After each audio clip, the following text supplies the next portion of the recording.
let's talk about 3 ways to lose weight without cutting out foods you love.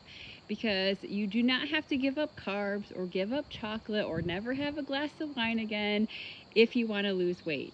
Now, if you want to dive more into my top secrets to losing fat and keeping it off for good, drop checklist down below. I'll send you over my fat loss checklist. And hey, if we haven't met before, I'm Becky Fox, a fitness and nutrition coach. I've been coaching women for 20 years, helping them lose the weight for the last time and keep it off. Let's dive into these 3 ways that you can start losing weight without cutting out those amazing, yummy foods that you love. So the first step really comes down to nourishing your body, giving your body more of the good things that it craves, that it wants to feel good, to optimize your metabolism, and to help you burn fat. So many diets, so many programs out there. The first thing they tell you to do, cut this out, cut that out, do this, do that. And what happens is you end up feeling so restricted, so deprived, because you're trying to give up like basically everything you enjoy, but typically that's gonna backfire. Okay, it's gonna backfire into overeating at night, binge eating on the weekends, and just, falling off track when you can't follow this extreme, ridiculous plan in the first place, okay? And so instead of thinking about having to eliminate sugar and wine and, bread and all these things we're told to eliminate, instead of focusing on that, yes, we might have to reel that in and do some things with that, right? But we don't have to give them up completely, so that's the good news. But where we want to start is thinking about adding in more of the good things, more of the things that are going to leave us feeling full, that it's going to leave us feeling satisfied. It's going to help balance our hunger, balance our cravings. Because when we put the right things into our meals, what's going to happen is we're less likely to snack. We're less likely to reach for the sugar. We're less likely to, be grazing and snacking on, junky things all day long, because we're eating meals that stick with us. Okay, and when our body's getting what it needs, you feel more energized. Okay, and when it's not getting what it needs, it's going to ramp up hunger, ramp up cravings to get you to seek those things out. Okay, so instead of thinking about I got to give up carbs, I got to give up sugar, I got to do all these things, okay, they're going to probably backfire in the long run, because how long are you going to actually stick to that? I want you to think about 2 simple things to add into your meals starting tomorrow. One is just get more protein, and I'm sure you've been hearing this all over the internet, right? And get more fiber into your meals. Have a fruit, have a vegetable, okay? By doing this meal is going to stick with you longer. You're going to feel fuller. And so you're going to find that your cravings are lower. You're going to find that your hunger is lower. So it's a lot easier to make better decisions, and you're naturally going to eat less, things like cookies or ice cream, because you're eating enough food, right? The more you restrict, right? So you skip meals, you fast for long periods of time, you eat these little teeny tiny meals. It's like 3 pieces of lettuce. And then you wonder why you overeat at night. It's because your body's going to ramp up the hunger. It's going to ramp up cravings to get you to seek out food. And when you're that friggin' hungry, well, trying to make good decisions is going to go right out the window, okay? And it's why so many women struggle. Not because you don't have willpower, not because you don't have discipline, but because you're fighting your biology. You're fighting your body. And in the long run, it's doing more harm to your metabolism than it is helping. It's making it harder to lose weight. So while it might seem like the fastest path to losing weight, right? Yeah, maybe you'll lose some weight really quick giving up carbs or giving up sugar. But, if it turns into binge eating that stuff where the weight comes back on with a vengeance, it just becomes a cycle where you never actually make any forward progress. So we also want to reframe, what does progress actually look like? Is it losing 10 pounds really fast only to gain it back plus 5? Or is it learning strategies that we can stick with in the long run so that this becomes a lifestyle and something that we can do so that 10 pounds comes off and it stays off? Okay, and that's what I want for you. All right, so first step, nourish. Get that protein, get that fiber into your meals so that those meals stick with you, so you feel full, you feel satisfied, your hunger is lower, your cravings are in check, okay? So that all that other junk food is not going to be as tempting. All right, so step 2 is about rewiring our habits around food, okay, and our mindset around food. And this is what a lot of people like to skip, right? We just want to be, give me the perfect plan, tell me what to do. But here's the thing, a lot of you guys already know what to do. You know you shouldn't be eating a bag of cookies at night. You know that you shouldn't gorge your face at the burger place on Saturday night. If it was only about knowing what to do, you know, yeah, you need a good plan. You need a plan with some strategy and some steps that are gonna be sustainable and doable. But if that's all that it was, y'all had already hit your goals by now, okay? A lot of you guys know you need to move more. You know you need to eat better.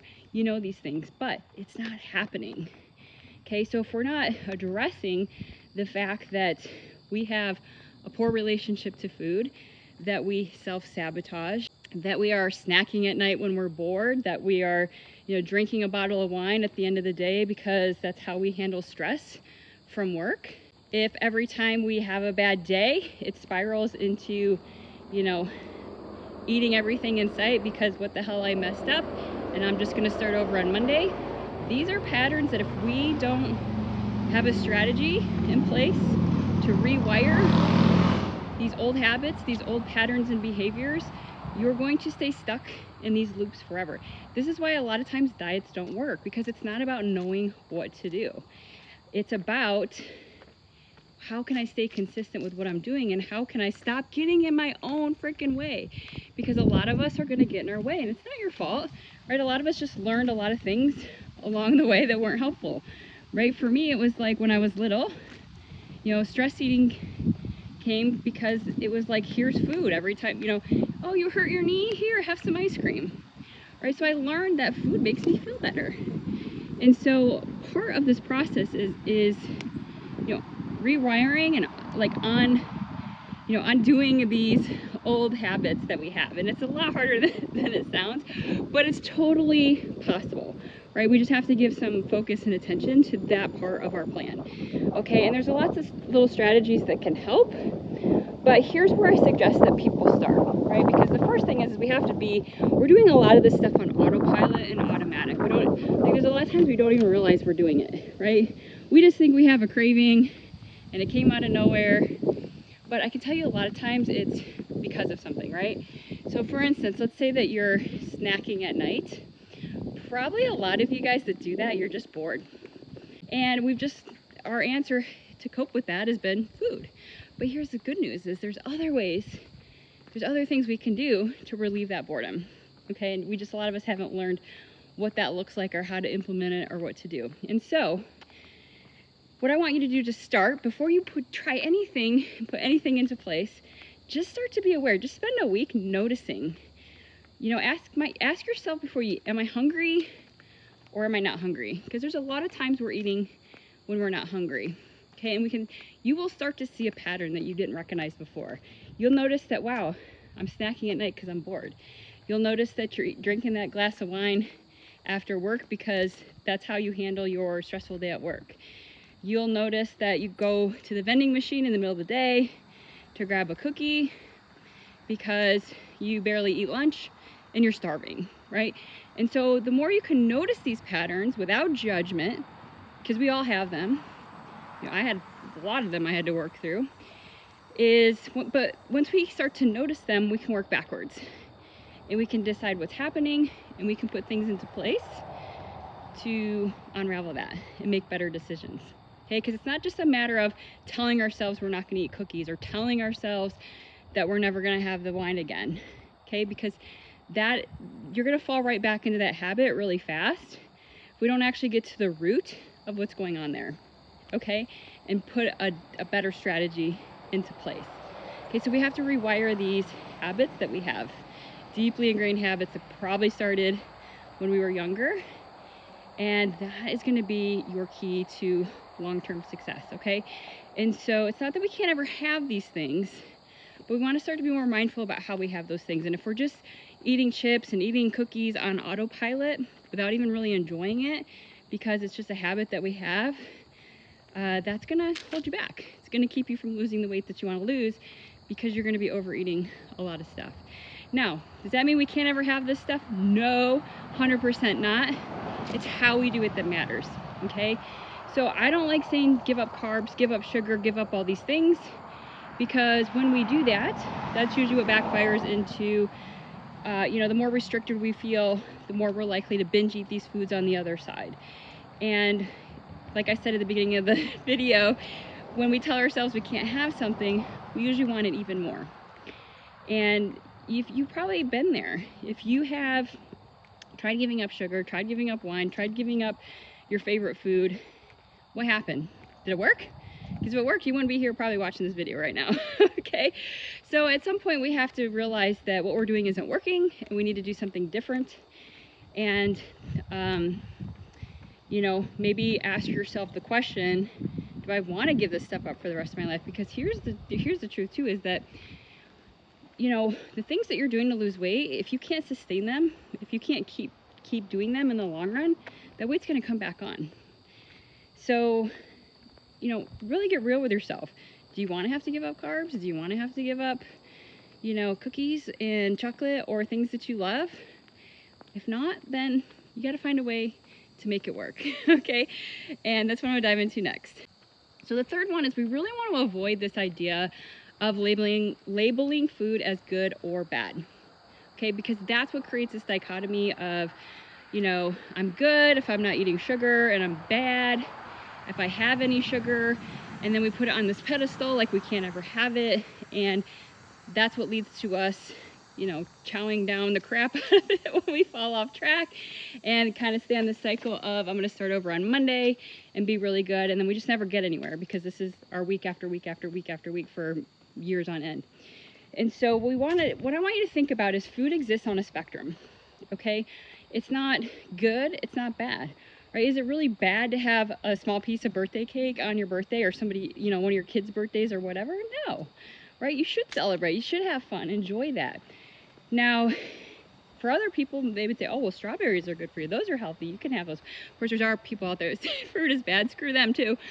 But, right, for somebody where they're allergic to strawberries, that food is not a good food for them, right? So it all exists on a spectrum, and it's all situation dependent, right? Having cake for every meal, every single day, probably not the best idea. But enjoying it, to be part, you know, to take part in a birthday celebration, hell yeah.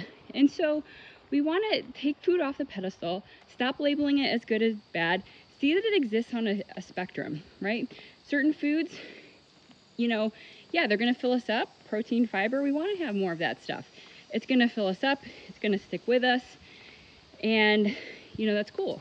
But that doesn't mean there's no place to have a little dessert after dinner, or, you know, have a little treat with your lunch, or have a glass of wine with friends on the weekend, or hit up, you know, a taco joint once in a while. It's how we do it. Okay, it's about having a plan and a strategy in place to enjoy these things without them derailing our progress. So one of the strategies that I give my clients around this, there's a couple different ones. I'm going to give you like the top one for you to go try, which is thinking about what foods are worth it and what foods are not worth it.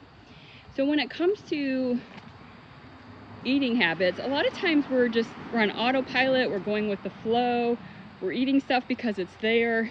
And so I want you to think about, you know, what things are worth it for me. So if I have a big platter of chocolate and I'm like, oh man, lots of chocolate, what's worth it to me is having dark chocolate. So I'm going to pass on that milk chocolate because I know that it's just not really worth it to me. And so, and maybe it's like you go to a burger joint, right? And instead of having like, you know, a giant burger with a bun and fries and a Coke, right? What's really worth it to you there? So maybe instead of saying we can't go to the burger joint at all and burgers are bad, it's like, hey, let's have this, let's fit this in, but where can I pick what's really worth it to me? If you're like, bun, whatever, I don't really care that much about the bun, maybe you do one of those lettuce wraps and you get the fries. Okay, maybe you swap that Coke for a Diet Coke. And so it's not about giving these things up, but there's a balance between, you know, making a choice that moves us towards our goals and where we want to go, but still having some satisfaction in those meals. Because what this doesn't mean is you have to eat plain chicken and broccoli all the time either. So yes, we want to make some healthy choices, incorporate more healthy foods into our diet, find ways that we're going to enjoy it and look forward to it, whether that's how we cook it, or if we're adding seasonings or some, you know, flavor to it or something like that. But still have these things, still go out to eat, still have some chocolate, but do the things that are worth it. The dark chocolate, the lettuce burger with the fries, right? A lot of times I'll go eat with my mom and we'll just like split the fries. So I'm not even eating a whole fry by myself. We'll just get a small fry and share it. So there's lots of different ways that you can still have those foods, but decide how they're going to fit into your day and make it work for you. And so take some time to think about what things are worth it and what things aren't. Think about the common situations you find yourself in and think about, is it worth it to have this or not really? And that's going to go a long way in helping you, decide what things you really truly enjoy and that are going to, be more fulfilling in your life, and which foods that you're going to eat and be like, why did I even eat that? Right? So that is your 3 tips for today. Thanks for watching. If you want to grab that fat loss checklist, drop checklist down below, and we'll see you next time.